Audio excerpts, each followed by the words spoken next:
Pode, o podcast da comunidade Nova Jerusalém. É um prazer ter você aqui conosco para juntos compartilharmos informação.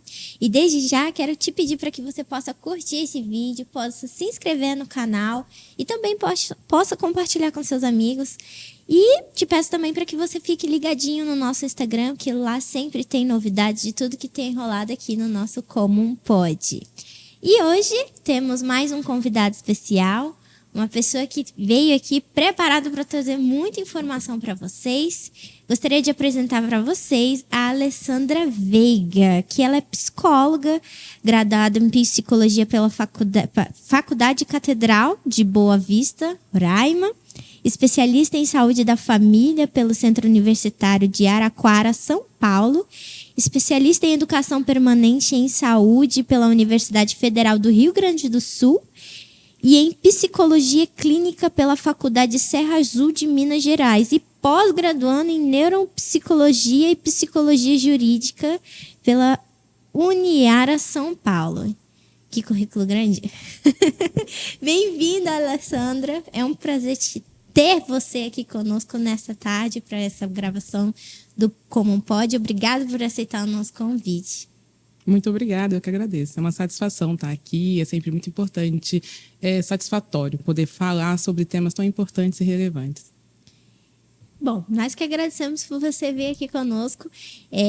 Atualmente, a sua área de atuação tem sido qual? Eu atualmente trabalho na parte organizacional, psicologia organizacional. Eu trabalho na CACI, que é o Plano de Saúde dos Funcionários do Banco do Brasil.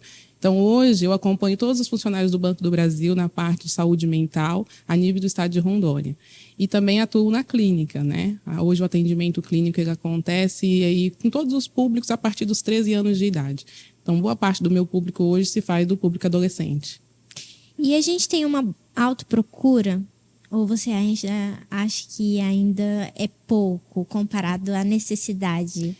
Bem, Miguel, a gente percebeu, isso vem crescendo muito, né? Todos os públicos. Mas após a pandemia, a gente percebeu um aumento significativo. Isso é notório. O que você acha que está influenciando mais, Alessandra? Eu acho que essa questão mesmo de a consciência de que eu preciso de ajuda, a consciência que eu não estou bem. Às vezes as pessoas... Ainda acontece, né? As pessoas esperavam mais para buscar ajuda, né? Se viam muito. Eu sempre enfatizo que o adoecimento ele nunca acontece assim. Eu acordei hoje e não estou bem, né? Hoje eu declinei totalmente. A gente vem de um processo. Então, quando eu entro numa fase depressiva, por exemplo, eu apresento uma crise de ansiedade. Essa crise não aconteceu da última semana para cá. Né? Muitas vezes isso vem acontecendo há anos. Só que até então era algo ali mais tranquilo, eu conseguia ter um manejo melhor. Só que agora isso vai se intensificando. Aí a vida acontece, né? Junta-se já com os sintomas, e aí muitas vezes a pessoa tem uma noção maior do que está acontecendo. E pós-pandemia a gente percebeu esse aumento, essa consciência, né? Essa necessidade de buscar ajuda. Então acredito que está uma coisa ligando com a outra aí. Ah, sim. Você não é natural daqui de Rondônia, né? Então, pode-se dizer que sim, né? Eu sou capixaba, eu nasci em Vitória, no Espírito Santo, mas assim, eu cheguei em Rondônia com 10 meses de idade. Então, Rondônia é meu estado de coração, com toda certeza. Então, quando alguém me pergunta de onde eu sou de Rondônia. Né? Quando quer para onde você nasceu, eu sou de Espírito Santo. Então, a gente vai lá só para passear. Mas tem família para lá? Tem. Assim, familiares, a parte de minha mãe é toda lá no Espírito Santo. Ah, sim. E... você mencionou que trabalha também com adolescentes, sim, né? Normalmente a gente escuta muitos comentários de que adolescente é muito difícil de lidar e adolescente é impulsivo, difícil de compreender o que eles pensam, o que eles querem. É verdade isso mesmo? É tudo isso e mais um pouco. Explica pra gente, Alessandra. Mas eu sempre digo assim, eu sou uma psicóloga do inverso, né? Porque eu sempre enfatizo que é um dos públicos que eu mais amo trabalhar. Uhum. E aí por quê, né? Seria tudo isso. Porque o adolescente, ele tem toda essa energia mesmo, né? Nós passamos por lá, nós sabemos, né? É tudo isso e mais um pouco, sim.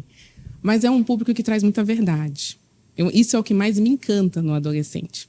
Como assim verdade? O adolescente, ele fala. O adolescente, no processo terapêutico, é muito importante a entrega ao processo. O que é essa entrega? Nós, adultos, a gente chega e não só no processo terapêutico, quando você está diante de alguém e de alguma forma você está se mostrando, você está falando sobre questões muito difíceis, você sempre tem muito receio com o que o outro está pensando, como o outro vai te olhar, como o outro vai te enxergar. É. E o adolescente, quando ele se entrega, quando ele realmente entende, quando ele quer, e eu digo isso que muitas vezes a gente vê para adolescentes que são meio que levados, né?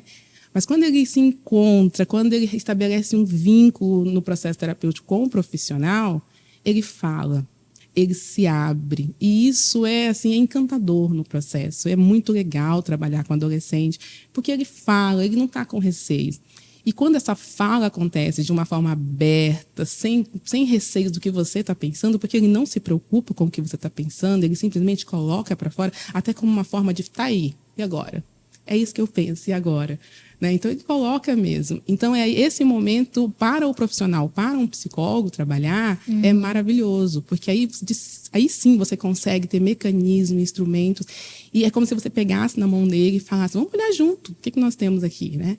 Quais são as possibilidades, quais são as estratégias. Então, assim, é magnífico o trabalho com adolescentes. Mas é raro a gente ouvir isso, porque não é, de fato, é um público difícil, é um público que traz muitas demandas, né, que muitas vezes está ali numa parte de introversão mesmo, mas é um público muito bom de se trabalhar também.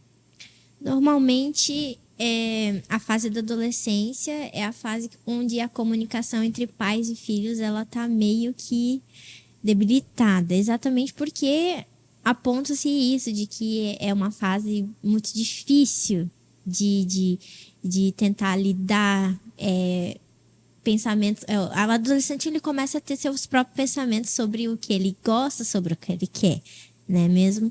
E às vezes a gente vê algumas famílias que até mesmo vão perdendo um pouquinho dessa estrutura porque os filhos entram nessa fase. O que é importante a gente saber, o que é importante a gente tentar trabalhar dentro do lar para melhorar essa comunicação familiar? O desenvolvimento familiar, ali, né, no núcleo familiar, é sempre muito importante a família entender que é uma crescente, é uma demanda que está ali em ascensão de fato. Não é algo assim, agora virou adolescente, a gente precisa mudar. A criança que vem se desenvolvendo, chega ali na pré-adolescência, até o período de adolescência, ela já vem observando esse contexto familiar. Ela já vem recebendo presença ou afastamento dessa família, ela já vem recebendo atenção, o próprio olhar desse pai e dessa mãe. Uhum. Então, muitas vezes, hoje eu percebo assim, existe muitos desafios para esse núcleo familiar. Porque hoje a concorrência é muito grande, né? A família hoje concorre com outras atrações, vamos dizer assim, né? A própria mídia, as redes sociais como um todo, as plataformas. Então, muitas vezes esse adolescente ele entra num mundo paralelo, ele se distancia dessa família, e se essa família já não vem cultivando esse vínculo e esse olhar, quando esse pai acorda, né, ele entende que, poxa, eu estou perdendo de alguma forma, esse filho tá distante e vai tentar fazer algo, muitas vezes a resistência é muito grande, porque e eles enfrentam, às vezes tem falas assim, por que agora? Né? Por que somente agora? O que está me olhando agora se não me olhava antes? Então, é muito importante essa crescente, assim, né? Eu sempre gosto de trabalhar com os pais a verdade, por mais difícil que ela seja para o núcleo familiar. Então, se o pai, por exemplo, ele vinha num distanciamento, porque hoje é inúmeras as tarefas, né? Hoje pai e mãe às vezes trabalham fora, tem N demandas. Uhum. Se em algum momento esse pai e essa mãe percebem que estão falhando de alguma forma, estão distante desse filho, é importante essa verdade de filho, olha, eu me sinto longe, eu estou percebendo que eu estou distante, de que forma que a gente pode resgatar? A verdade, ela tem um poder transformador. E quando a gente trabalha com crianças e adolescentes, ela faz assim uma diferença surreal, né? Uhum. Porque é quando você pega ele. Então, o adolescente em questão, ele é um público que ele observa muito. Por mais que um adolescente ele seja distante, ele esteja afastado e isolado, ele está sempre observando muito. Então, quando esse pai se posiciona, se quando essa pessoa chega, ou quem está próximo se posiciona, se não for com total sinceridade, ele percebe. E aí pode ser ao contrário, sabe? O afastamento pode ser ainda maior, ou mesmo questões de revolta podem acontecer, de agressividade.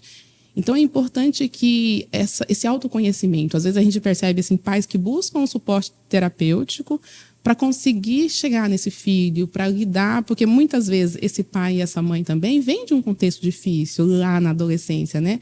Eu trabalho muito a questão de identidade das famílias, porque esse pai e essa mãe também precisam saber quem são, aonde estão os mecanismos emocionais que eles também não tiveram lá atrás. E às vezes nesse resgate vai auxiliá-los para se colocar diante desse filho, para se posicionar, para reconhecer às vezes aonde estamos errando, o que a gente pode fazer de novo. Nós erramos até aqui, mas isso não determina o nosso futuro, né? Isso é muito legal. Às vezes realmente essa questão, não sei, às vezes pelas questões de gerações, né, com educações diferentes, mas nem sempre é bem visto essa questão do pai se colocar numa posição em que eu estou errado, preciso me desculpar diante dos filhos. Você acha que isso faz muita diferença? Faz muita diferença. Eu sempre gosto de dar exemplos, assim, né? Os pais, a família, ela é sempre referência. Todos nós somos referências e buscamos referência para tudo na vida, né? Você vai lá pintar a tua casa, você vai buscar referências de cores, de design. A gente sempre busca referência. Essa família sempre é referência, ainda que não seja uma referência positiva. Então, é muito importante que esse pai se coloque nesse lugar de referência para esse adolescente e para essa criança. Então, quando esse pai, por exemplo, dá esse exemplo de reconhecer erros, e ainda que esse erro é diretamente ligado com os filhos, mostra para esse filho esse processo de desenvolver que meu pai também erra. Porque muitas vezes eu erro e vejo meu pai num patamar de, sabe, nossa, ele está aqui, meu pai é perfeito, ele nunca erra. Aí quando eu caio, caramba, eu nunca vou ser como meu pai. Ele é bom demais para mim. Eu nunca vou ser como a minha mãe. E aí, um exemplo legal aqui é que muitas vezes eu, em atendimento com o núcleo familiar, às vezes eu peço para os pais contarem, por exemplo, um filho de 13 anos, como ele era quando ele tinha 13 anos. Porque é uma curiosidade. Às vezes não é tão, né, as pessoas não trazem isso para o núcleo. Mas quem eu era, né? Quando eu tinha 13 anos, como é que eu era? Quais eram os meus medos? Quais eram as dificuldades que eu tinha? Porque, às vezes, o adolescente só vê aquele pai de 40, 45, 50.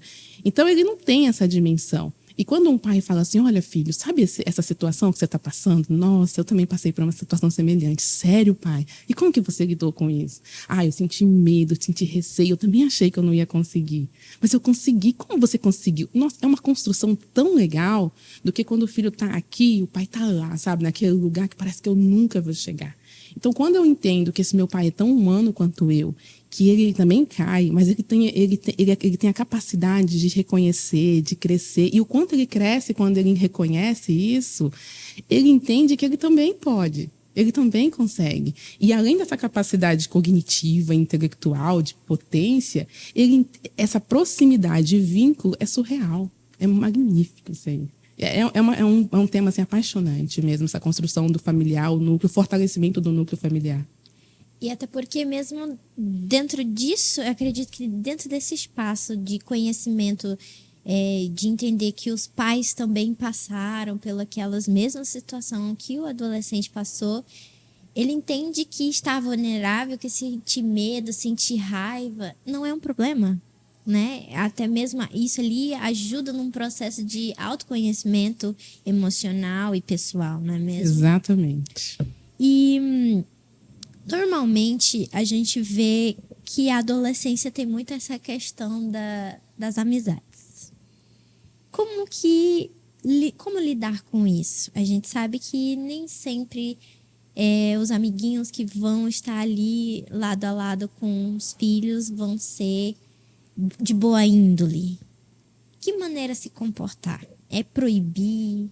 É prender em casa? Não deixa sair? Como é que é? Como é que funciona? Eu não sou mãe, né, gente? Então eu tô falando de um assunto aqui que eu não entendo. Eu só fui adolescente, né? Mas eu, por exemplo, na minha fase, minha mãe nunca foi uma mãe de me deixar muito livre. Então esse negócio de sair sozinha com as amigas nunca existiu para mim. Qual é o comportamento mais saudável, mais correto diante de uma situação dessa, entre amizade e adolescência, ali na adolescência? As amizades vão acontecer, né? É uma fase onde eles estão descobrindo os grupos, eles estão descobrindo as pessoas, as interações. Vontade de se encaixar. A vontade de se encaixar, de ser semelhante às referências, Verdade. né? Então, elas vão acontecer. E isso acontece, assim, numa explosão. Eu digo que a adolescência é um período de explosão, de tudo, né?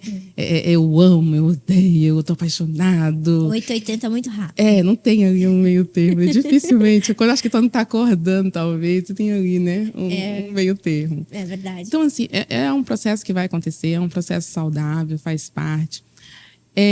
Proibir, né? Não vai, não é assim, não pode. É complicado, porque você tá diante de alguém que está descobrindo o mundo e de repente você vai lá e coloca um muro, uma grade, isso pode afastar, né? Pode afetar diretamente nesse relacionamento. E aí eu volto para essa questão da proximidade, não apenas no momento da questão, né?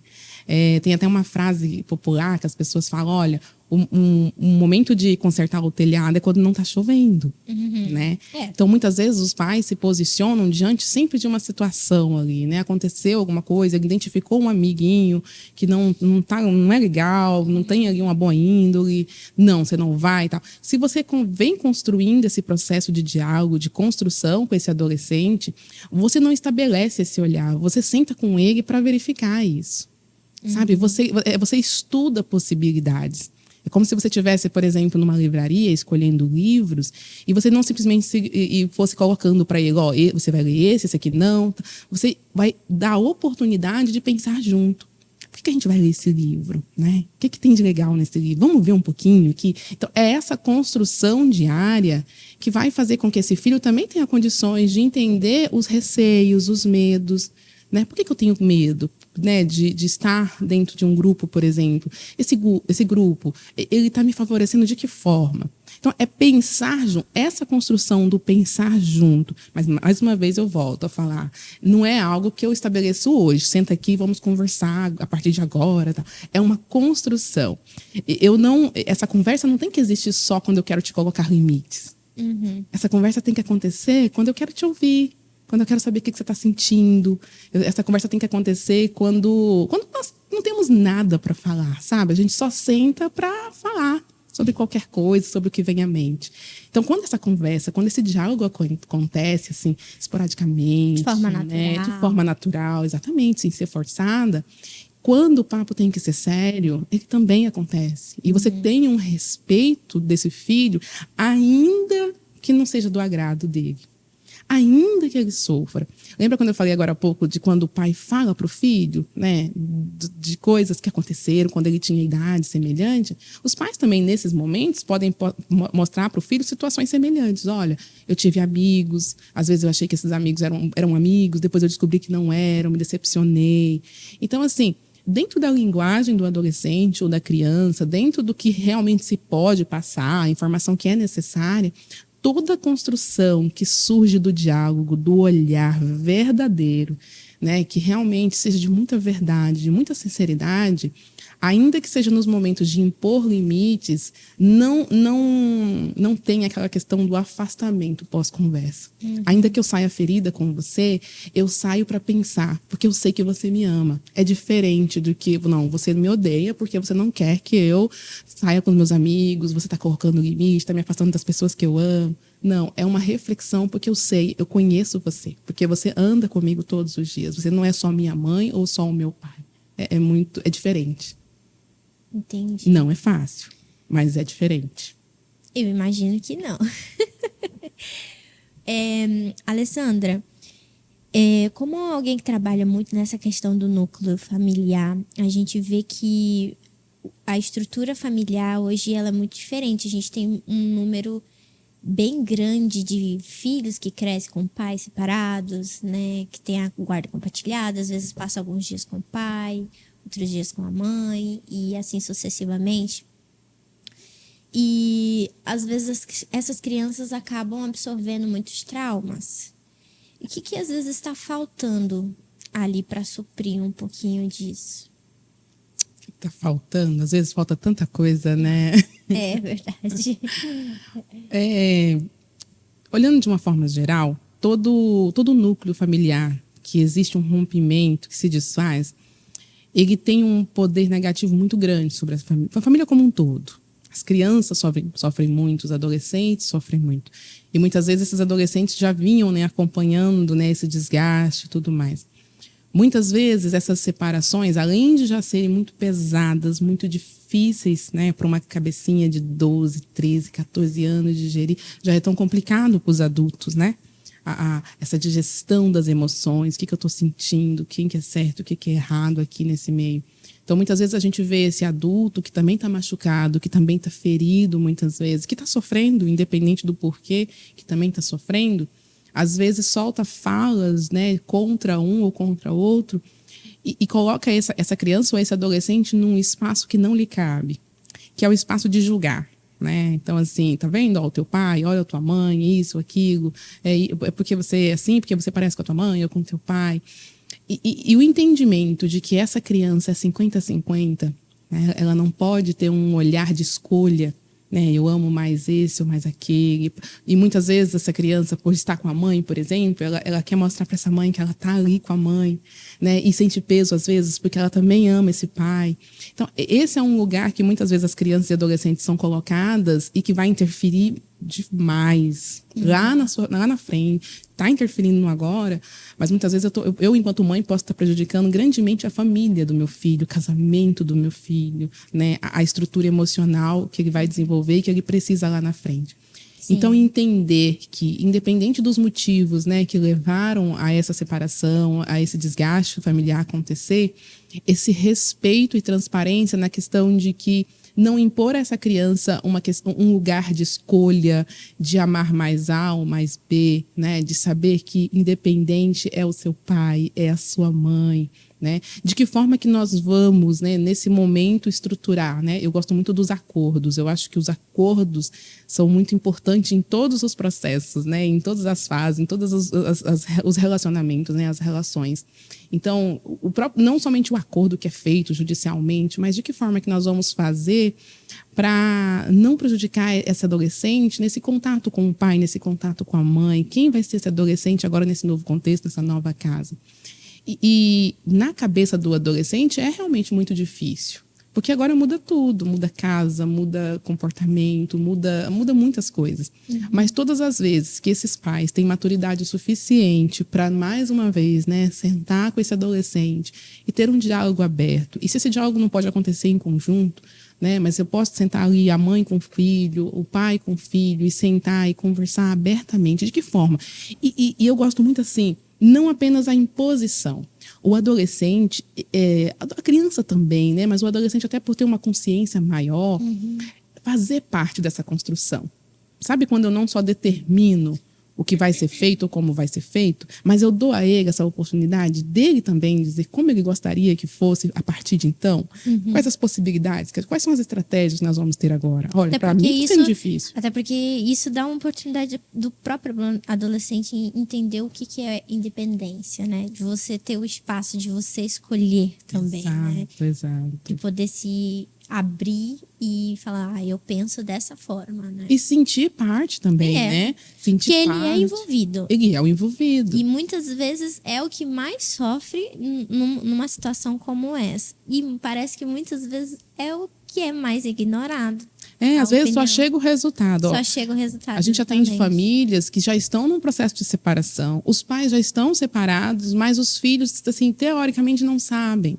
Porque, de alguma forma, a gente coloca ali uma viagem, sabe? Vai ficar algum tempo em algum outro lugar. E aí, eu volto a falar, as crianças, os adolescentes, eles sentem. O núcleo familiar, ele é uma construção tão sagrada que qualquer tentativa de faz de conta, sabe? É muito notório, né? Então, por mais simples que seja uma construção, o lar seja, né? Ou mais luxuoso, ou mais moderno, mais impactante que ele seja diante da sociedade, toda vez que existe a verdade, a integridade, né, do casamento, da família, isso traz uma leveza que eles traduzem como paz, né? Então eu escuto muito isso de esposos, por exemplo, quando eu volto para casa eu sinto uma paz, né? Às vezes aquela casa está cheia de problemas para resolver, A mãe, ela também tá cansada, mas existe uma paz. O filho não é diferente. Então, ele, às vezes, ele quer muito estar lá fora, porque lá fora é muito legal, tem amigos, tá? Mas aqui dentro eu sinto paz. Então, quando isso não está acontecendo, a gente precisa entender o que está acontecendo e nada mais, e trazer o núcleo, né, para olhar. Ainda que esse núcleo não seja como nós gostaríamos, olhar em conjunto faz diferença. Interessante você falar sobre essa questão da família. A família, de fato, é uma coisa muito sagrada. E qual seria o segredo, Alessandra, para a gente ter uma família mais saudável, para ter uma estrutura familiar melhor? O que é que muitas vezes acontece dentro de um lar que abala ele de uma forma onde muitas vezes o casamento não está bom, o relacionamento com os filhos também não está bom? O que é mais comum que tem acontecido ultimamente para a gente ter essa constante reclamação, muitas vezes, de ambas partes de dentro de uma família, que aponta que não está dando certo, de que as coisas não são legal, que muitas vezes não pensam dessa forma? Na minha casa eu tenho paz.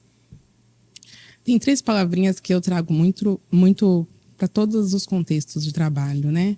E para a clínica não é diferente, que é o simples, o básico e o essencial. Independente de como é a tua casa, de quantas pessoas é formada a tua família, o lar, ele precisa ter sempre esse cuidado com o que é simples, com o que é básico, com o que é essencial. Então, você pode ter sonhos, você pode alcançá-los, vocês podem ser grandes, de todas as formas, né? Mas o simples, e aí eu tô falando do diálogo simples, do olhar, da fala, do abraço. O que é essencial, né? O que pode faltar? Tudo aqui em casa. O que não pode faltar, né? Qual é o básico desse relacionamento? Qual é o que é básico, né? Dentro do casamento, por exemplo? O que é básico? Um casal, ele passa por muitas dificuldades. Muitas dificuldades. Mas, apesar de todas as dificuldades, o que é essencial? O que faz a diferença? As famílias que têm esse olhar, às vezes não com essa, né, com essa nomenclatura, mas elas buscam essa essência da vida, elas têm essa paz. Elas definem sempre como paz. E essa palavra é muito comum, trazida por eles no consultório. Então, hoje eu compreendo, né, eu sou uma psicóloga cristã, eu compreendo que isso vem de Deus. É algo que vem de Deus, é uma casa que tem Deus. Pode faltar tudo, mas se a presença de Deus é presente, você busca e você tem e cultiva, né? E aí, se em algum momento eu percebo que eu estou me distanciando do que é essencial, né, dentro desse relacionamento, eu busco essa força. Porque é essa força que muitas vezes as pessoas têm uma busca, mas eu não consigo ser essa mãe, eu não consigo ser esse pai, ou até os filhos mesmo. Eles entendem que é uma busca que por si só já é um fracasso, porque nós somos frágeis, nós somos falhos, nós não temos forças. A gente não acorda às 4 da manhã querendo sair correndo por aí. Não mesmo. Não mesmo. Entendeu? Tem um pessoal que faz isso, né? Mas Parabéns! mas é um cultivo, né? Então, assim, a força é um processo que a gente vai aprendendo com as dificuldades. Todas as vezes que eu caí, e eu busco, né? Aí dentro de um contexto cristão existe essa busca, né? Uma força que nós sabemos que vem de Deus, que potencializa e faz muitas... E às vezes a gente escuta mães falando assim, nossa, eu nem sei como eu consigo dar conta de tudo que eu faço. Pais que ficam desesperados porque sabem que muitas vezes o orçamento não cabe, quando chega lá no final cabe. Filhos que muitas vezes ficam numa uma dificuldade, né? Em relação às disciplinas, matérias e tudo mais. Então, independente das dificuldades que esse núcleo vai estar enfrentando, porque ele vai enfrentar, aonde existe essa busca pelo básico, pelo essencial e pelo simples, seja na alimentação, nos hábitos de vida, nessa busca, né? Naquele momento onde a família se reúne para agradecer, para conversar, ainda que seja um momento ali curto diante da correria do dia a dia, mas aonde existe esse resgate, faz toda a diferença. Faz toda a diferença. Você acha que às vezes falta um pouco dos pais entender e se colocar um pouquinho no lugar dos filhos? Que às vezes a gente... Esquece que teve 13 anos. por exemplo, ai, mas não tô conseguindo passar, por exemplo, na disciplina de matemática. E às vezes o filho enxerga aquilo ali como o fim do mundo. E aí, em vez da comunicação ser diferente, né? Você, estuda um pouco mais. Ou tenha paciência, às vezes, não, isso é frescura. Você só estuda, você não sabe o que é problema. Tá certo, isso. Quando a criança ou o adolescente apresenta uma dificuldade, ele sofre ali, né? E você olha como mãe, como pai, e fala, você não faz ideia o que é um problema, né? Aquilo para ele, de fato, é um problema. Né? E se a gente pensasse assim, às vezes a gente precisa saber. Por isso que aquele momento que eu dou como sugestão, de sentar, porque aí às vezes a gente mesmo esquece. A gente brinca, eu não lembro como é que eu Parece tinha, que é uma vida tão antiga, né? Que às vezes fica difícil às você vezes entender. passa rápido, né? Eu trabalho com adolescentes, então às vezes eu olho eles falando algumas coisas assim, oh meu Deus, eles não sabem o que eles estão falando. Né? Você vai saber, né? Mas, um dia você vai saber. Mas eu já passei por isso. Então, é real, entendeu? Assim, saber. Então, quando eu também paro para me colocar no lugar, né, para entender que para aquela criança, para aquele adolescente, de fato aquilo é um sofrimento. O que nós precisamos ter muito cuidado, e aí o olhar do pai pode fazer diferença, né? O olhar desses pais fazem muita diferença, é identificar se aquele sofrimento em questão está além do que se espera para aquela situação. Né? Porque se eu estou passando por uma dificuldade, eu entendo e vejo que o meu filho está realmente sofrendo, eu preciso também auxiliá-lo a entender que, ok, é uma demanda que né, é propício a um sofrimento, mas, filho, será que a gente não está aqui sofrendo um pouquinho a mais? Será que a gente não pode equilibrar isso? Vamos olhar atentamente para a situação. Eu gosto muito dos ângulos, né? A psicologia é cheia de detalhes, formas, né? Formas. E eu gosto mais ou menos assim, ó. Eu dou um exemplo da clínica, tá? Então eu falo para você assim, olha, Emily, a gente está no mesmo ambiente, mas provavelmente se você for descrever o que você está vendo daí para cá, vai ser diferente se eu descrever daqui para lá. A sua descrição vai ser diferente. Aí uma terceira pessoa que olha a tua descrição e a minha descrição vai falar, não, a Alessandra e a Emily estão em locais diferentes. Mas é o ângulo, da onde eu estou. Então, às vezes, diante de uma situação que o meu filho traz, e ele traz com muito sofrimento, em vez de eu ignorar e invalidar o sentimento dessa criança, desse adolescente, eu posso auxiliá-lo a ver pelo meu ângulo. Então, eu posso mostrar para ele que realmente é difícil, é bem complicado, mas que existem possibilidades. Então, eu posso mostrar aquela mesma situação de outros ângulos. Eu preciso validar. Validar as emoções é extremamente importante para a gente ter saúde emocional. Então, validar a emoção é saber que eu fico triste, que nós ficamos tristes em diversos momentos, mas que a alegria também existe. Né? E quando eu aprendo as emoções e eu valido elas, e também tenho a questão do manejo, equilíbrio também sobre elas, que é o que eu chamo de gerenciamento emocional, porque eu gosto de ficar feliz, mas eu não gosto de ficar triste. Mas de vez em quando eu fico triste por N situações. Né? E tá tudo bem. E tá tudo bem, a gente senta. Então, assim, eu posso planejar ir para um rio e chover. Mas aí a gente pode ter outras opções. Eu também acho. Mas a gente pode ter outras opções? Pode. Ou eu posso ficar aqui na porta de casa olhando para a chuva e chorando intensamente porque eu queria ir para o rio.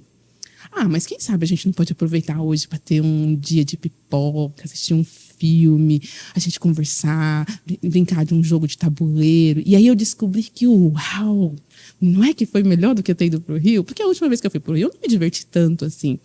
Então, essa construção, esse andar junto, né, que o pai tem com a criança, validando as suas emoções, ainda que eu precise ir lá e falar, filho, vamos ver se está bem reguladinho, se é isso mesmo, né? Senão eu choro junto também, né? Mas talvez eu vou te ensinar que, às vezes, nessa situação, acho que já deu. Né? É muito importante. E aí eu falei de validação, né? Isso valida tanto o pai para o filho, tanto a mãe para o filho. E ele fala, uau, meu pai é diferenciado. Isso é uma coisa linda de se ouvir, né? Porque a gente sabe que a família ela é a nossa base de tudo que a gente é, de tudo que a gente almeja ser, né? e você não sentir dessa forma, é como se tivesse um vazio na gente. E infelizmente, a gente sabe que não é a realidade de muitas pessoas, né? Isso é muito triste. Há quanto tempo você tem trabalhado nessa área, Alessandra? Há 13 anos. Há 13 anos. Há 13 anos. Qual, assim, foi a área que você trabalhou que mais te marcou? Nossa, eu já andei tanto por esse Brasil. Pois é. Dessas vezes que você andou. E aí, qual foi a experiência de trabalho que você se sentiu mais impactada? Olha, se a gente pegar essa linha, né, que nós estamos trabalhando hoje, eu morei alguns anos no Mato Grosso do Sul, na fronteira de Brasil e Paraguai, numa cidade chamada Ponta Porã. E ali é diferente de muitas coisas, né, em outras regiões do país, porque justamente pela fronteira, né, nessa oportunidade eu trabalhei, por exemplo, numa casa de acolhimento com crianças e adolescentes vítimas de algum tipo de violência. Então nós tínhamos todos os tipos de violência. Então nós tínhamos desde o berçário com bebezinhos que às vezes saíam de útero materno. É uma região com muito consumo de droga, né, onde a droga entra e sai do país com muita facilidade. É uma localidade que tem tudo de bom, mas também oferece tantas coisas ruins para a juventude. Então, muitas vezes nós tínhamos mãezinhas que, diante de situações de problemas com drogas, entregavam os filhos para o acolhimento, né? Um sofrimento para essa mãe diante de um vício. Então, assim, o lidar com essas crianças naquele contexto de dor, né, foi um período muito, muito bonito na minha prática profissional, mas muito impactante, porque aí a gente está falando de um outro contexto, né? A gente está falando de um contexto de adolescentes que gostariam demais de ter uma casa, que gostariam demais de ter um lar, né? Que buscam e muitas vezes te enxergam ainda como profissional, mas olham para você como uma mãe, olham para você como um pai. E isso é muito impactante. E talvez por isso, né, eu creio que aonde Deus nos coloca tem sempre um aprendizado, tem sempre um porquê. E talvez por isso também eu tenha ainda mais essa fala do sagrado quando eu falo da família. Porque somente quem não, né, lidou com... Não é meu caso, né? Eu venho de uma família muito bem estruturada. Mas quando você lida com crianças muito pequenininhas, adolescentes e crianças que gostariam de ter alguém para falar meu pai, minha mãe, estou voltando para casa e não para um abrigo, né? É muito impactante, muito forte. Então, todas as vezes que eu tenho a oportunidade de falar a respeito, eu falo. Nessa mesma ocasião, eu trabalhava com menores infratores, né, que eram, nessa região, quando chegava algum adolescente, que muitas vezes, e aí as falas eram muito semelhantes, assim, ó, porque aí o serviço social e a psicologia eram acionados para dar um suporte. E aí você chegava diante daquele adolescente que muitas vezes vinha de Rondônia. A gente estava lá em Mato Grosso do Sul, né? E o que você está fazendo aqui, pessoinha, né? E aí quando você ia ver uma história, era alguém que por algum motivo, conversando com alguém na internet, que se dizia ser um amigo, e aí o papo vai, olha, eu pago para você uma passagem, para você conhecer aqui onde eu tô, tal. Só vai ter uma escala ali em São Paulo, Rio. Aí você pega uma encomenda com alguém. Então, assim, era alguém, uma criança ou adolescente. Criança não, um adolescente que estava sendo utilizado para fazer um transporte de droga, por exemplo, né? E muitas vezes eram pegas. Quando essas crianças eram pegas, adolescentes, no caso, eram pegas, e o juiz as liberava, né, aí vinha pra gente fazer essa escuta, esse acolhimento, e muitas vezes era eu a pessoa que ligava para esse pai, essa mãe, lá no Amazonas, lá em Rondônia, lá em outros estados, para falar, olha, o teu filho está aqui, Mato Grosso do Sul. E muitas vezes eram famílias que não faziam ideia, porque às vezes os filhos estavam uma semana fora de casa, na casa de um amiguinho, e ele nem sabia que o filho estava do outro lado do país. Gente. E por isso também eu sempre falo do perigo desse aparelhinho que fica nas mãos, que muitas vezes os pais proporcionam, que hoje em dia os adolescentes no geral, né, quase todos têm.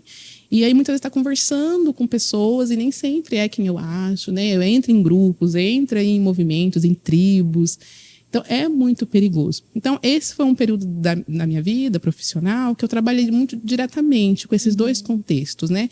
Crianças e adolescentes em situações de vulnerabilidade de todos os tipos, com todas as carências afetivas, né? Suplicando pela oportunidade de estar dentro de um lar. E também jovens que se colocavam numa situação de risco, né? e que ainda bem que eram pegos ali, porque ali eles eram acolhidos e cuidados, e a gente proporcionava a oportunidade deles retornarem para casa, acionava a localidade, né, a equipe de serviços, né, de psicologia e serviço social daquela localidade para também dar esse suporte, para que esse jovem não fosse recorrente naquela situação, porque numa segunda vez o juiz não faria uma liberação. Então, assim, existe uma fragilidade, né? E quando você trabalha diretamente com essa fragilidade, não tem como não mexer com você. É uma realidade que parece tão distante, mas na verdade é tão próxima. Muito. Chocante. Teve alguma situação, assim, que você ficou mais chocada, assim, desse período que você trabalhou? Teve uma Você situação pode bem... explanar um pouco sobre É uma isso? situação muito... Não sei se Não, teve. cabe. Cabe, porque é tão triste. A gente está indo para setembro, né? Setembro fala do mês de suicídio, de combate. Houve uma das adolescentes na época que cometeu o suicídio. Eu já não estava mais na instituição há algum tempo. E para a gente que acompanhava todo o histórico, todo o porquê, né? E é por isso que é uma das minhas lutas na questão, assim, de nunca ignore. Nunca ignore uma dor, nunca ignore uma emoção, né? Uma criança ou um adolescente que fala que está doendo, está doendo. Às vezes eu, sem dor alguma, não consigo entender, né? Mas quando alguém fala, ó, tá doendo, a gente nunca deve ignorar. A dor emocional, ela não deve ser ignorada jamais. Nenhuma dor deve ser ignorada. Mas a emocional. Essa adolescente em questão, nós acompanhamos ela durante uns 2 anos ali, assim, com muito potencial de vida, muito potencial de oportunidade. E naquela ocasião foi muito, muito, muito pesado. Então, assim, todos os anos, apesar de fazer muitos anos isso, é algo que ainda mexe muito, né, com a gente que estava ali presente, que acompanhou durante um bom tempo. E aí faz com que a gente tenha mais vontade de falar, mais vontade. E aí, abrindo um parênteses, na época em que eu a atendi, ela falava com muita... Eu lembro que ela apertava muito, né? Ela trabalhava na época à noite e aos fins de semana nessa instituição. E aí ela vinha no consultório e ela falava assim, tia, dói tanto. Dói tanto. Ela apertava o peito dela, assim, ela falava, dói tanto. E aí, quando ela perguntava assim, mas me explica, como que dói? Ah, tia, a senhora nunca vai entender. Dói demais. Então, não é uma dor que surge ali. Não é uma dor de um ano. É uma dor de um percurso, né? Eu chamo de percurso toda a nossa história. Da onde eu venho, como eu venho, aonde eu caí, aonde eu levantei, faz parte do meu percurso. Então, quando eu descrevo e quando eu tenho a consciência de falar, é uma dor que só quem sabe, só quem sente é que sabe de fato. E se eu escuto isso em algum contexto, eu preciso, no mínimo, acolher. Se eu não consigo falar, eu abraço, eu faço o acolhimento e eu direciono para quem consegue. Mas a gente não deve ignorar. Porque, como você falou há pouco, parece tão distante, mas eu estou falando de um contexto de outro estado, distante da gente, mas que está aqui ao nosso redor também. Nós temos crianças, adolescentes e famílias que também sofrem. É verdade. E a gente sabe que cada dia que passa, tentar desvencilhar a juventude desses perigos é mais difícil ainda, né? É uma realidade que é frequente em muitas famílias. Que triste situação. Imagino que, apesar de você ser psicóloga, eu imagino que deve ser muito difícil tentar separar essa questão profissional do seu emocional também, né? Alessandra, você mencionou agora, contando sobre esse contexto, sobre o uso desses aparelhos, né? Internet, redes sociais, e como que em alguns casos, né, iam parar tão longe de casa, porque conhecia alguém pela internet. E hoje em dia a gente escuta muito falar sobre privacidade. Ah, mas é a privacidade do meu filho, então ele tem que ter essa liberdade. Até que ponto existe essa privacidade? Até que ponto isso é saudável? Os pais, eles precisam ser pais, né? Eu digo isso porque, às vezes, por mais estranho que seja essa frase, eu digo isso com muita frequência para eles, às vezes misturam os papéis. Então, o adolescente, ele está dentro da sua casa, né? Às vezes os pais falam assim, meu filho só come besteiras. Não, ele tá assistindo até tarde a TV, não vai dormir cedo. E aí a gente pergunta, mas quem comprou aquelas besteiras gostosas que estão lá na geladeira? Quem instalou essa TV linda no quarto desse adolescente?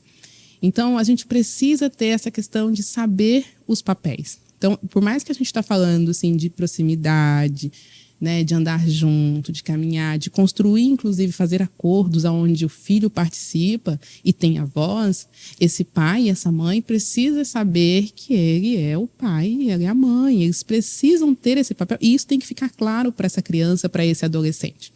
Então, quando a gente pensa assim em privacidade, né, onde eu não sei o que está no celular do meu filho, eu não sei com quem ele conversa, isso é nocivo. E aí a gente está falando de um processo de adoecimento. Eu preciso saber, sim, essa privacidade tão defendida, né, como fosse uma bandeira, é diferente. Eu preciso estabelecer limites que sejam claros. Né? Então, aparelho, vamos falar especificamente do celular. Né? Porque hoje um celular na mão de um adolescente, esse pai tem que ter consciência de que esse filho tem acesso ao mundo.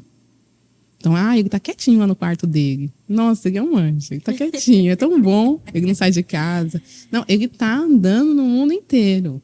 Ele tá falando com todos, ou pelo menos pode estar. Então, e se esse filho é o que eu tenho de mais precioso, eu escuto muito isso, meu filho é o que eu tenho de mais precioso na vida. Não, então vamos lá. Me repete isso daí. É o que você tem de mais precioso.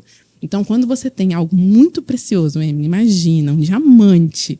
O que você faz com esse diamante? Você dá total privacidade, qualquer lugar, deixa. Não, você cuida. Você quer saber onde está, se realmente está guardado. Você fica ali o tempo todo, prezando por isso. Então, é importante que esse filho saiba o quão importante ele é e o porquê que eu cuido tanto. Então, essa privacidade tão defendida, então, não, eu dou privacidade. Não, eu preciso saber exatamente onde está, com quem está, o que está falando, de que forma está usando esse aparelho, com quem fala, né? Eu conheço pais que conseguem, assim, estabelecer limites bem legais, né? Eu tenho um exemplo de uma mãe em que ela tem um aplicativo no celular. Eu dou o exemplo dela sempre porque eu acho muito legal a forma como ela consegue e volto a falar. Não é uma coisa que eu estabeleço aqui agora diante de uma situação. É uma construção. Sim. Mas essa mãe em questão, ela tem lá um aplicativo que eu não sei qual, mas ela dá 1 hora para os filhos, e eu estou falando de filhos de 13 anos. 1 hora, todos os dias os filhos sabem que eles têm 1 hora de internet. E eles, inclusive, podem escolher que horário que vai ser, se é de manhã. Mas na hora em que eles entrarem na internet, vai contando. Tchuf, tchuf, tchuf, tchuf. Na hora que dá 1 hora, acabou a internet. Depois vira só um aparelho celular, como antigamente, um telefone. Então, assim, tem limites. São filhos que, quando dá 8 horas da noite, se você chegar na casa dessa pessoa, os pais estão acordados, mas a casa já está toda já desligando e os filhos estão todos na cama. Uhum. Né? Onde pela manhã, às 5 da manhã, essas crianças acordam e preparam o café da manhã, porque daqui a pouco os pais acordam, para que depois façam um culto junto. Parece uma coisa assim, nossa, isso existe? Existe. Mas é uma casa onde realmente ficou muito claro quem é o pai, quem é a mãe, quais são os limites, o que você tem, né? Olha, parece uma coisa meio rígida, mas são crianças que têm tudo, que participam de tudo. Vão e viajam e vai em lugares, né? Eles participam de um clube de aventureiros, clube de desbravadores, eles vão em tudo. Eu quero isso, mãe. Tem, mas assim, com muita clareza de quem são os pais, quem são os filhos, quais são as minhas obrigações, quais são os limites, até onde eu posso ir, que eu não tenho uma privacidade aqui, que eu tenho a minha vida paralela. Eu não construí, porque isso é uma construção que a gente tem quando eu, né, consigo me suster. Quando sou eu que gerencio e dirijo a minha vida. Até lá, eu tenho alguém que está me auxiliando nesse gerenciamento. Eu não sei pegar um aparelho de celular. Se eu tenho 14, 13 anos, eu não sei, de fato, gerenciar. É muito importante os filhos entender que ser pai ou mãe rígido nem sempre é ruim, né? É importante trazer para dentro do lar a perspectiva de que regras não são problemas. A gente vive numa atualidade onde o mundo prega totalmente ao contrário, né? De que regras são ruins, obedecer pai e mãe é ruim. O ruim, Emily, é quando só existe a regra. Uhum. Só quando só existe o limite. Aí você tem um filho que se distancia. Se você só estabelece a regra, se esse contexto que eu acabei de te contar fosse só as limitações, nós teríamos aí, com certeza, adolescente distante com raiva. Mas tem que caminhar junto. É um limite porque eu sei que me ama. E como eu sei que me ama? Porque me olha, porque me escuta, porque me abraça, porque me escuta falar das minhas histórias, porque valida as minhas emoções, eu sou prioridade. Então quando o limite vem, eu sei que é porque me ama. Agora, quando é só a regra, quando é só o limite, aí eu me distancio. Ainda que eu cumpra, eu me distancio de você. E aí é nocivo também. Verdade. A gente falou sobre a questão do celular, mas hoje em dia também tem jogos, né? Jogos online. Muita gente passa muito tempo nesses jogos e a gente tem uma geração de jovens bem viciados em jogos, né? Tem, infelizmente. Eu atendo adolescentes que a única relação social que existe é através dos jogos. Né? Não é um mundo que eu saiba falar muito, né? A questão dos jogos, o pouco que eu sei é através dos adolescentes que eu atendo. E aí eles me explicam, né? Porque às vezes eles me trazem longas histórias, assim, que parece que eles estão interagindo com N pessoas. E quando eles vão contar, eu fico sabendo que é alguém que ele nunca viu. É no jogo. É no jogo, ele vai contando, né? E às vezes, assim, a única... E são adolescentes que se você tirar ele dali pra falar assim, vai ali na esquina comprar um sorvete, ele não sabe chegar lá e pedir um sorvete. Porque é difícil essa interação de falar assim, sério, a gente tem adolescentes, por exemplo, a gente vai numa turma no shopping, mas na hora de pedir lá a pipoca no cinema, você tem como lá pedir? Pede, paga pra mim. Porque realmente é uma dificuldade de olhar pra você e falar, moça, me dá uma pipoca? Nossa. Porque é uma limitação social. E isso vai interferir muito lá na frente. Porque esse jovem, em algum momento, ele precisa olhar para o mundo, ele precisa trabalhar, desenvolver. E aí os jogos têm trazer, além dos N's, né? Malefícios que o próprio jogo em si pode trazer para esse adolescente, mas essa parte do social, a gente tem aí adolescentes que o pouquinho que ele pode, ele tem que estar ali, ele quer estar ali, então ele chega da escola, ele está ali, ele quer jogar, ele quer interagir, e a única interação que ele tem é através dos jogos. Então nós temos crianças e adolescentes aí que estão cada vez mais distantes, né, da parte social, da interação desse pai, dessa mãe, e às vezes tirar, né? E aí eu volto a falar, quando eu sei, né, o papel de cada um, eu pergunto muitas vezes, mas quem comprou esse videogame? Quem comprou esse computador? Quem estabeleceu os limites? Porque às vezes os pais chegam e falam, Alessandra, ele não sai do videogame. Eu não sei mais o que fazer. Ele não consegue mais estudar, não dorme. Emily, a gente tem uma dificuldade enorme com o sono. Não dorme. Às vezes finge que dorme, daqui a pouco está tudo parado. É um vício. E todo vício é extremamente nocivo para todos os parâmetros de saúde. Né? Então, quando tem limites bem estabelecidos, é saudável. Né? Quando esses limites começam a se romper, a gente já começa a ver um processo de adoecimento de todas as formas.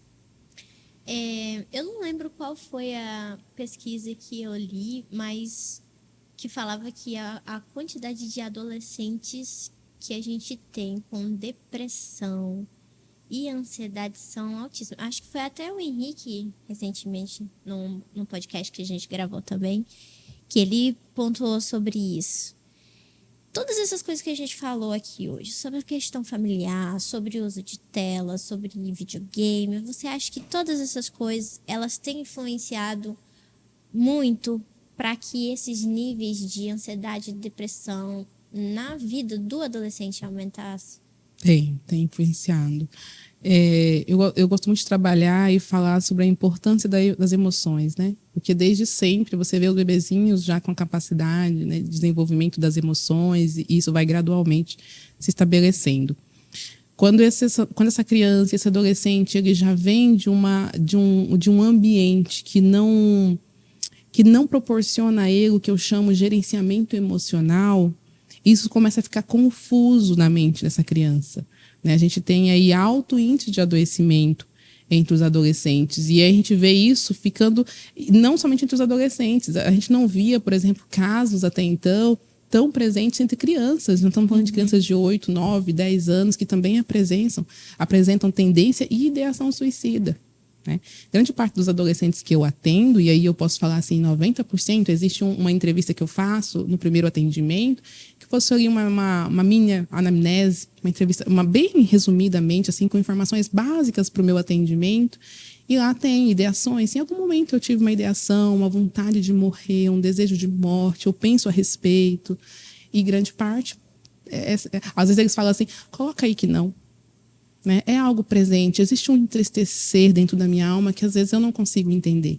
E por isso que eu falo que quando esse pai, quando esse núcleo familiar valida essa emoção, ajuda essa criança ao longo do seu processo de desenvolvimento a entender as suas frustrações, né? A saber que a vida frustra, né? A frustrar também essa criança e esse adolescente, porque é essencial. A gente tem hoje aí um índice altíssimo de adolescentes com baixa resistência à frustração. O que é isso, Alessandra? É saber que, por exemplo, em algum momento a minha namorada não me quer mais. E eu vou sofrer. E sofrer quando a minha namorada não me quer mais, quando o meu namorado falar que não me quer mais, eu vou sofrer, né? Poxa, eu gostava do meu namorado, agora ele não me quer mais, a gente sofre. Mas tá bom, a vida continua, né? Eu queria fazer uma viagem, essa viagem não vai poder mais, ok, a gente sofre, eu fico triste, né? A gente não fica triste quando não pode viajar. Mas aí eu não desisto da vida. Eu planejo, entendeu? Eu me frustro, mas eu sei me frustrar, e eu sei chorar, eu sei entender e eu sei levantar. Quando eu não tenho gerenciamento emocional de sentir, de ver o que eu estou sentindo, como eu estou sentindo, por que dói tanto, dói em você também. Quando eu não consigo fazer esse gerenciamento, hoje eu não consigo lidar com essas duas emoções, eu vou lidar só com essa, amanhã eu lido com essa. É gerenciamento. Né? Quando eu não consigo, aí eu vou em contato com a vida, eu faço amizades, eu interajo com o mundo, eu reprovo em matemática, eu tenho dificuldade com a matéria com outra, os meus pais. Aí eu me frustro e eu sofro. E aí muitas vezes eu entro num processo de depressão, eu entro numa crise de ansiedade, de pânico, entre tantas outras. Ok. Você falou sobre uma questão de crianças e adolescentes que não sabem lidar com as frustrações. A gente falou o tempo todo sobre o suporte, sobre a presença, sobre o cuidado. E quando ele é em excesso?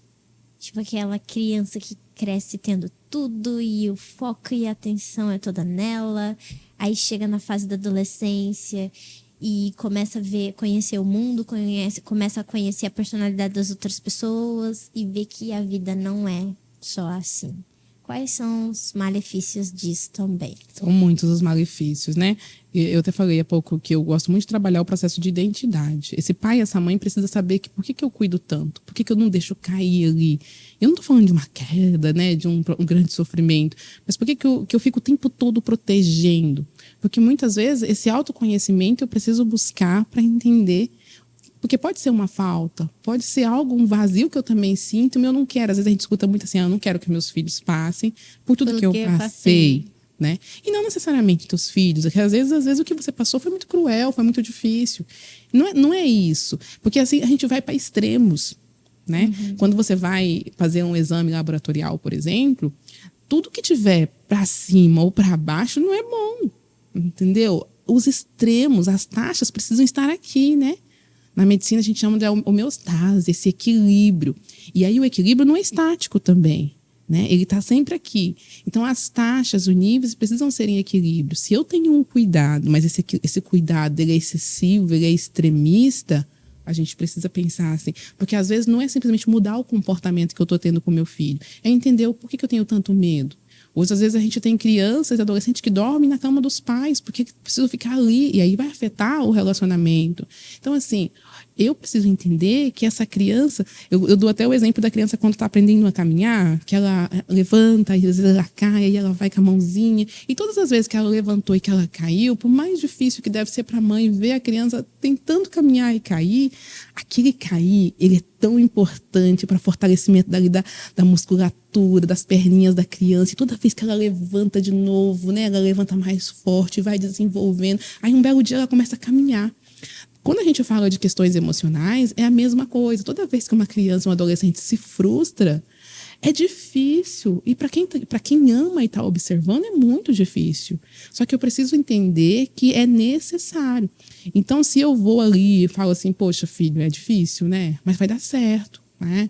Então, assim, eu vou junto, eu estou dando suporte. Né? É aquele pai que está ali, o filho está engatinhando, caminhando, ele não está segurando, mas ele está ali, ele está observando. É um pai que ama, é um pai que cuida. Agora, esse pai e essa mãe, se ele começa a observar, ok, eu amo e eu cuido, mas está aqui, ó, tá aqui ou está aqui, né? É extremo. Eu sou indiferente, eu não estou nem aí, o que está fazendo, né? deixa quieto, livre. Ou é um cuidado excessivo. Em ambos os casos, vai ter um problema muito sério. E aí é muito sério mesmo, né? Porque senão eu sinto uma invalidação total ali, né? Não me ama, não me olha, não me cuida. Ou eu tenho aquela questão de que eu não me sinto... eu não vejo possibilidades, eu nunca posso, porque eu não aprendi. Eu sempre dependo do outro, eu não sei falar, eu não sei me posicionar. Não consigo. Eu não consigo. E aí vai chegar um momento em que eu não vou ter o meu pai e minha mãe aqui. Não nesse momento. E aí é eu. E aí eu sofro. E às vezes um chefe vai me olhar e vai falar mais duro comigo, vai me cobrar de uma situação. Ou às vezes um professor vai me colocar. Enfim, a vida vai trazer. A vida nos traz todos os dias, todas as situações diversas. E é importante que, apesar de vir, né, de eu sentir o impacto, porque eu sinto, eu sou ser humano, então se você fala de um jeito rude comigo, eu vou sentir. Eu sinto. Agora, sim, uma coisa é eu desmoronar. Nossa, por que você desmoronou? A Emily foi grosseira comigo. Tá, mas foi grosseira. Talvez ela teve um dia ruim. Justifica? Não justifica. Mas aí eu não pego o que é dela pra mim. Eu até falo, né? Eu trabalho com caixinhas emocionais. Às vezes, nas nossas caixinhas emocionais, eu tô cheia de questões que não são minhas. Então, quando eu aprendo que eu caio, eu não queria cair. Olha, mas eu levantei, agora eu nem vou cair, eu posso cair lá na frente. Aqui eu não caio mais, porque aqui eu já sei que tem um buraco aqui. Então eu estou aprendendo. E esse processo é riquíssimo para a construção, né, intelectual, cognitiva, emocional de todo ser humano. Certo. Obrigada, Alessandra. Que conhecimento incrível você compartilhou com a gente. A gente está encaminhando para o fim do nosso podcast. Mas antes eu gostaria de saber se você tem mais algum recado que você gostaria de passar para os pais ou até mesmo para os adolescentes que estão te assistindo. Eu que agradeço. Eu volto a falar, né? Nós temos que cada vez mais validar as emoções, as nossas e as dos outros, né? Saber que as emoções, independente de quais emoções, elas são importantes, elas fazem parte da vida. Eu preciso buscar o processo de autoconhecimento. Em algum momento pode ser que eu precise de um suporte profissional. E se isso acontece, eu preciso buscar esse suporte. Eu não devo ignorar o que eu estou sentindo. O adoecimento, ele não surge do último mês para cá. Ele é sempre um processo. A gente vem vendo... Eu enfatizei no início, né, o índice, o aumento desses processos de adoecimento. Hoje a gente tem aí as próprias crises de ansiedade muito mais presente, o próprio pânico. Então, quando eu percebo, é importante que eu busque para que eu não chegue lá, né, no limite, que eu fique aqui e aqui mesmo eu consiga encontrar mecanismos e estratégias. Eu que agradeço. Obrigada, Alessandra. A equipe do Comum Pode agradece por você ter aceitado o nosso convite, vir compartilhar suas experiências, sua vida. E você sempre será muito bem-vinda aqui conosco, viu? Obrigada. E a gente agradece você também que esteve conosco aqui até este momento, te pedindo para que você fique ligado, porque vem coisas novas por aí, viu? Não se esquece de curtir esse vídeo, compartilhar com seus amigos, se inscrever no canal e assinar o sininho, viu? E a gente se vê. Um beijão e tchau, tchau!